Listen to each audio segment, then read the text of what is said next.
Hi all. I hope you guys have written answer to today's question. And as you guys know that this year is ending, well, it has basically ended by now. And hopefully you guys have enjoyed your answer writing session so that you can gear up for the next phase, which is prelims, and enjoy and also get your answers evaluated on Collective Babu. Now I'm sharing my screen and hopefully my screen is visible. So let us discuss today's question, which was from art and culture. So, what's the first question? The first question is the level of excellence in Gupta numismatic art is not evident in subsequent periods. Comment. So, if we try to analyze and try to answer what the demand of the question is, here two things are being asked. Firstly, that there was an excellence in Gupta's numismatic art, which in the first part of your answer, you will be describing and commenting on how actually it was through examples. And then, second part, you will be talking about how such excellence is not evident in the subsequent period. Okay, through examples, you can talk about it. The post Gupta dynasties, even the medieval period, etc. How the zenith that was reached during the Gupta period, they were no match to that kind of art in numismatic area. And then, so you can talk about how Gupta period, which flourished from 320 to 550, is a golden age in Indian history, which achieved remarkable advancement in art, science, literature, culture. One of the aspect is the numismatic art, marked by exceptional craftsmanship and cultural sophistication. See, you have to comment it. They are not asking you the reason. Well, you can also, through your comment about various dynasties, you can talk about, analyze a little why such decline was seen, but you don't have to explicitly write it in words as to reasons why such excellence are not evident. You just have to comment on what is being asked. There was this excellence and it is not evident later, so you can just basically, through your analysis, given some hints like declining trade with uh, Roman area, and then you will be giving reasons like in the Islamic after the as the medieval period started, the Islamic regime which began, they did not place much value on human figures or animal figures, but rather plain calligraphy. Okay, so you can give some of those points to analyze. You'll talk about excellence in Gupta's numismatic art. You'll talk that there was this artistic craftsmanship. Okay, then you can talk about Samudragupta's coin depicted Ashwamedh Yagna with intricate artistic details. So there was this craftsmanship. Okay, lifelike depiction. Again, you can talk about religious iconography. Okay, you can talk about how and also for in the part why it was not much evident in subsequent part. You can talk about because in Islam there's no human face to any god. So in previous, in the Gupta period, Vishnu, Lakshmi, etc., a lot of those religious figure coins were issued, but that was not possible and that was not the case in medieval period. Then we'll talk about religious iconography. Like Chandragupta II's coin showed him as warrior with Lakshmi on the reverse. Like there was this also concept of obverse and reverse side. And then Sanskrit inscription, okay, various title like Sri Mahindra Aditya, or the various titles that rulers took, they inscribed it on the coins. Diverse themes from Tiger Slayer, Veena, etc. Even women were depicted. From, for example, Devi Kumar Gupta was also depicted on the obverse side of the coin. Then you will talk about metallurgical quality, like high purity of gold, silver, copper. All the refined coins were issued, which showed that yeah, the Gupta Empire was strong enough, and it actually could be understood as the golden period of ancient India. and then you will talk about the comparative decline in subsequent period. So the first part about how Gupta period coins were good, and then the second part about, okay, what is the comparative analysis, like how did it decline. So in this case you'll be talking about okay, like post Gupta dynasties, they placed emphasis on simpler design rather than intricate Ashwamedh type design. They were more focused on kalachuri coins which are based on basic motifs. Okay, then we'll talk about symbolism over artistry. For example, Rajput coinage had royal insignias and they were not very intricate and very artistic. Same with religious focus, like Shiva was depicted on Chola coin but with minimal detailing. Here onwards, you can also talk about like medieval, like uniformity, like under Akbar, when more like whole of at least Indian subcontinent was more or less unified. During those time, emphasis was placed more on universalism and standardization rather than having artistic designs. So these are some of the understanding of how you're going to approach this question. Then you'll talk about that, yeah, it's true that Gupta, the Indian numismatica, reached its zenith during Gupta period, but it's not totally true, because some of the southern dynasty, Chola, Vakataka, etc., they were engaged in making coins and other gold or copper sculptures. And also in this decline part, you can also actually talk about Muhammad bin Tughlaq's token currency concept of you know what his intention was. That's a very important part. You should not miss that. Then we'll talk about the second question, which is, what were the major technological changes introduced during the Sultanate period? How did those technological changes influence the Indian society? So, technically, we do not study medieval India with what much enthusiasm. And when such question comes in mains, we just make up some random answers and try to get past this. But because we have time, we can learn a fact or two as to how to approach such questions. See, if you were to witness such question for the first time in your examination, what were some of the things that would definitely hit your you know gray matter, basically? So first is, okay, definitely Sultanate period, they had this gunpowder. Okay, then what else? Compass, sometimes you might think about compass. Then some of the architectural features which are also technological changes, right? Architectural features, for example, using lime, brick and mortar, etc. Then what else? Dome structure. Then what else? You can talk about, okay, we have heard this concept of Persian wheels, so which was also brought to India through through the contact with Sultanate, the dynasty which was set up. Okay, so these are some of the things that we can, okay, some of the points that can come across on top of our mind when we are writing it for the first time. But let us try to explore a few more points that we could have written. So see, we are talking about technological. So, in which arena are technologies used? Firstly, definitely agriculture we can write. Just forget what are you going to write inside. Just think about the broad points. Another area, when somebody asks about technology, what are the areas we could cover? And technology during those time, not today. Okay. First, agriculture, fair enough.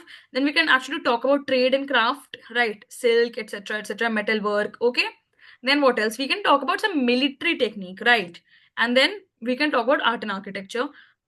Education and science, if you're able to get some points even, and that would suffice. Like, we have some of the points, and even among these big headings, you are able to write two for each, or maybe three or four for some of the points, and one for each. Even that would suffice. Okay, so let us try to approach this. Firstly, you can just give a small insight into what this Sultanate period was all about. You can talk about how there were various dynasties and it led to amalgamation of the culture, and the big culture, sorry, the big tradition of the Turkic Persian region got assimilated in the Indian little tradition, or whatever you feel like. You can just give small introduction, giving an insight into the Delhi Sultanate period.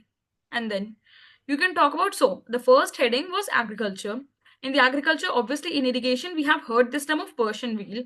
So you can just talk about the Persian wheel method revolutionizing water management for agriculture. Okay.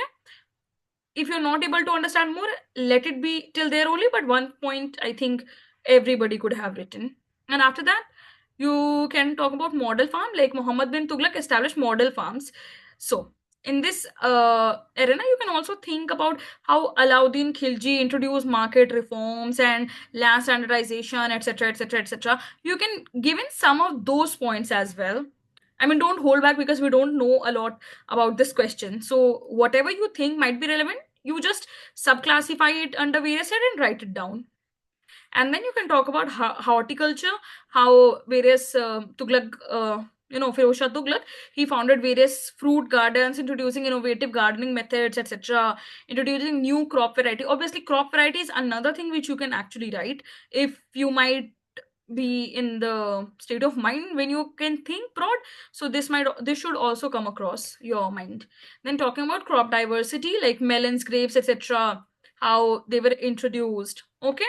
And then talking about craft, obviously metallurgy, we can talk about making swords, armors, utensils, strengthening metal industry. Okay. What else? You can talk about glass and pottery, like Middle Eastern pottery technique and glasswork technique was also used. In architecture section, you can talk about Pietra Dura, etc.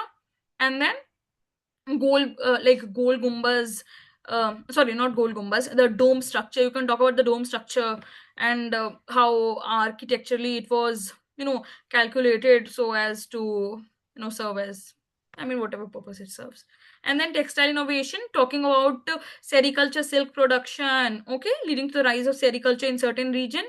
Talking about various, improvement in cotton production, metalwork, glass pottery, gem cutting. So, and obviously the paper industry, this also, I guess you might know, paper use flourished. Rulers like Zian ul Abedin promoted book binding and calligraphy. Obviously you do not, and nobody knows the name of rulers. You just need to talk about, okay, yeah, paper use flourished, and also about talking about book binding and calligraphy. This you can write, and talking about paper use.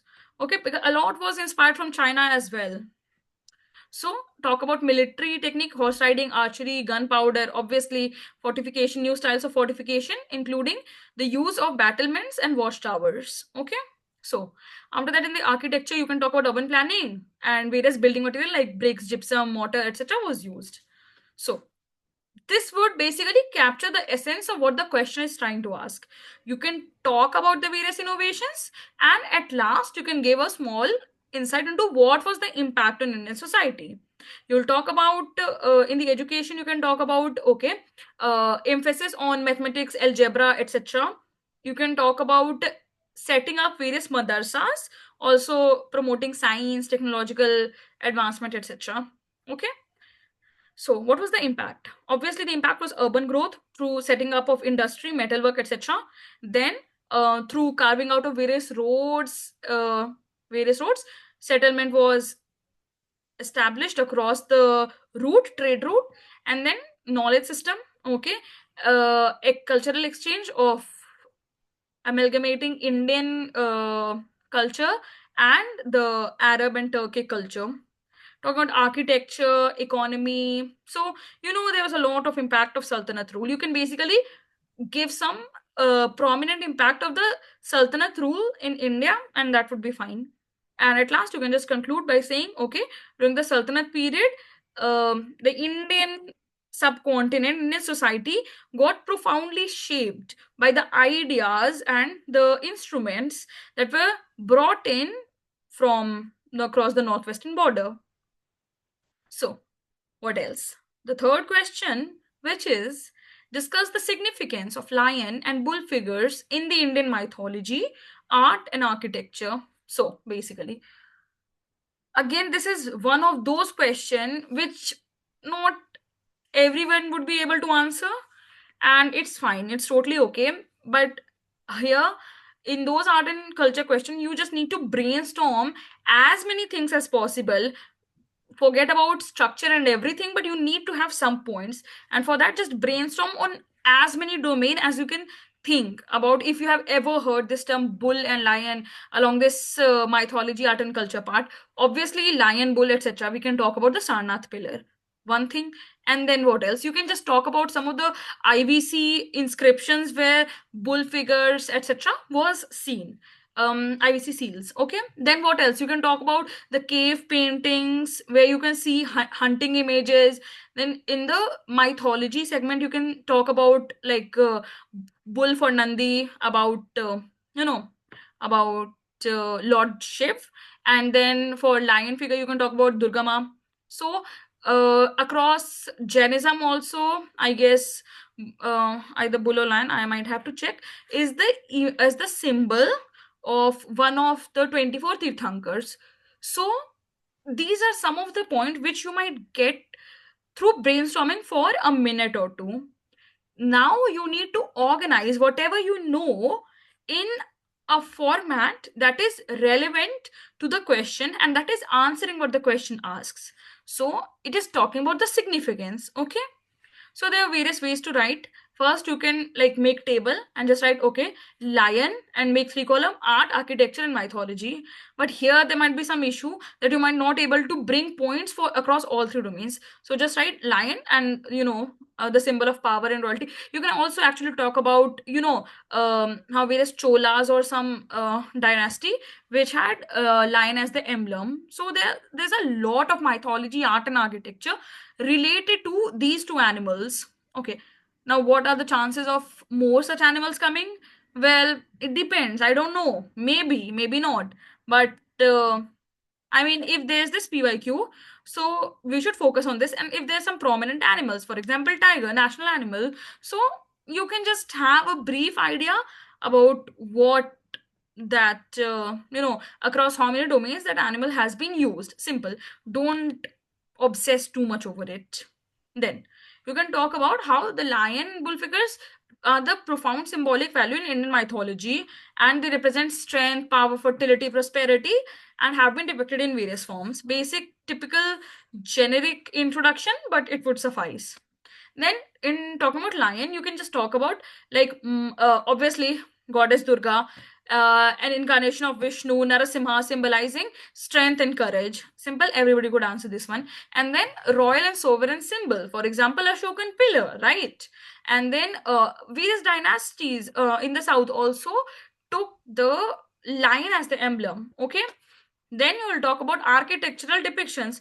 Red Fort features lions on its gate. Okay, so there are across many domains where such animals have been used. Okay, entrance of the forts and temples to signify protection and authority.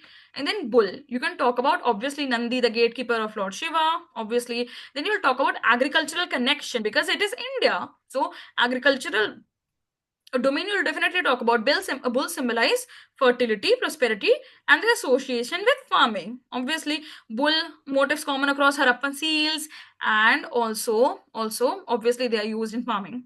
Then architectural Nandi sculptures at various temple, Brihadeshwara temple reflect the cultural importance. So basically, more or less, we have given up some relevant points. Given, yeah. So now there would be third part, like how what are the combined significance. It's irrelevant to write, but if you're writing, you can just write it down if you have some more points. For example, like there are various temples depicting such images, talking about use either use of bull or lions on the entrances, extensively used in Khajuraho temple. Obviously, if there is any animal, definitely you will find it. I mean, not definitely, but maybe likely you will find it across on the walls of Khajuraho temple. So it showcases strength and grace, and what else? Lions showcase. So in the end, we'll just write, okay, lion and bull figures embody strength, fertility in Indian culture, and their use across domain symbolizes rich heritage, reflecting value. And obviously, please look into the Jain connection with all those animals. That will definitely be helpful for you guys, and hopefully you guys have learned something. And in the end, happy new year in advance, and take care and enjoy, take rest, and then make some new resolutions. Don't break it, but write it down and keep writing answers. Bye bye, take care.